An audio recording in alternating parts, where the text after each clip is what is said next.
Valérie Pécresse, bonjour. Vous étiez vendredi dans l'Orne, samedi au Touquet et aujourd'hui à Sifour-les-Plages dans le Var. C'est une campagne de tous les instants qui a commencé. Quelles en seront les différentes phases jusqu'à fin novembre? Alors d'abord, évidemment, nous avons souffert de la convalescence forcée de François Fillon, qui l'a empêché de se lancer au rythme d'un déplacement par jour dans toutes les fédérations, comme il en avait l'intention dès la mi-août. Mais nous rattrapons notre retard, puisque maintenant que François se sent mieux, nous avons 6 déplacements programmés dans les 10 prochains jours. Et comme il dit, je vais accélérer. Le Sud-Est a été en haut de l'affiche cette semaine avec le ralliement de Christian Estrosi mardi, suivi de l'annonce du soutien d'Hubert Falco mercredi. Nous sommes ici dans le Var, qui est la 6e fédération UMP de France, où 8 des 11 parlementaires ont fait le choix de soutenir François Fillon. On imagine que c'est important dans une campagne d'être majoritaire aussi chez les élus et les cadres. Oui, c'est très important. C'est important parce que François Fillon veut incarner le rassemblement. Et le rassemblement qui va de la droite populaire jusqu'au centre. Et ce rassemblement, ça veut dire qu'il doit traverser toute la France. J'allais dire du sud-est jusqu'à l'ouest. Et c'est important qu'il n'y ait pas de séparation géographique ou de séparation d'idées au sein des candidatures pour la présidence de l'UMP. Il faut qu'on réussisse à ce que toutes les tendances soient représentées. Christian Estrosi, Hubert Falco, Éric Ciotti, Jean Leonetti. Je crois que le Sud-Est est effectivement derrière nous. Et aujourd'hui, cet après-midi, Jean-Sébastien Vialat. Donc c'était un vrai bonheur d'être ici à Sifour. Vous venez de passer 5 années au gouvernement auprès de Nicolas Sarkozy et de François Fillon, tout d'abord à l'enseignement supérieur puis au budget. Quelle est votre fierté à l'issue de ce quinquennat? Alors j'ai 2 grandes fiertés, et la première c'est d'avoir mené la réforme de l'université, parce que ça fait 40 ans qu'on en parlait et 40 ans qu'on ne la faisait pas. Et il y a eu 9 mois de mouvement dans la rue, avec des blocages de fac très violents.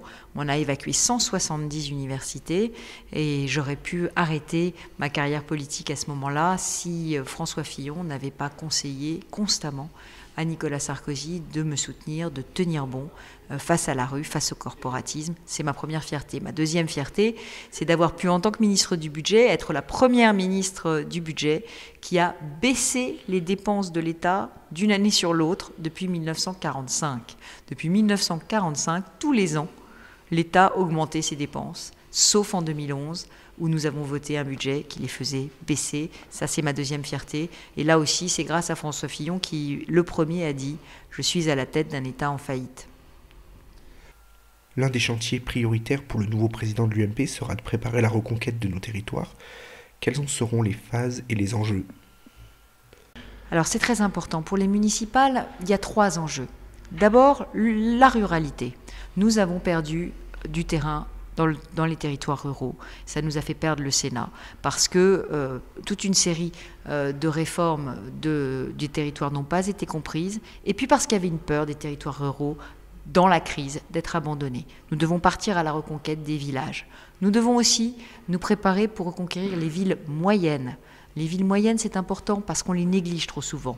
On se contente d'avoir Toulon et puis on ne va pas reconquérir la Seine. Il faut qu'on soit présent dans chaque ville, y compris les villes moyennes. Et Jean-Sébastien l'a très bien dit, objectif, dans toutes les villes, faire émerger des équipes qui incarnent le renouveau, la reconquête. Parce que toutes les villes seront gagnables en 2014.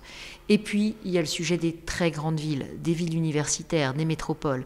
Là, c'est un sujet très particulier, parce qu'on sait bien que ces villes-là sont beaucoup plus à gauche que le reste du territoire. Il faut qu'on ait une stratégie de reconquête de ces villes, ou alors une stratégie pour les conserver, comme à Marseille. Enfin, une dernière question un peu plus légère. Que pourriez-vous nous apprendre sur François Fillon?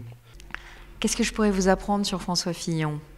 De très personnel. Je pense que c'est quelqu'un d'extrêmement fidèle en amitié.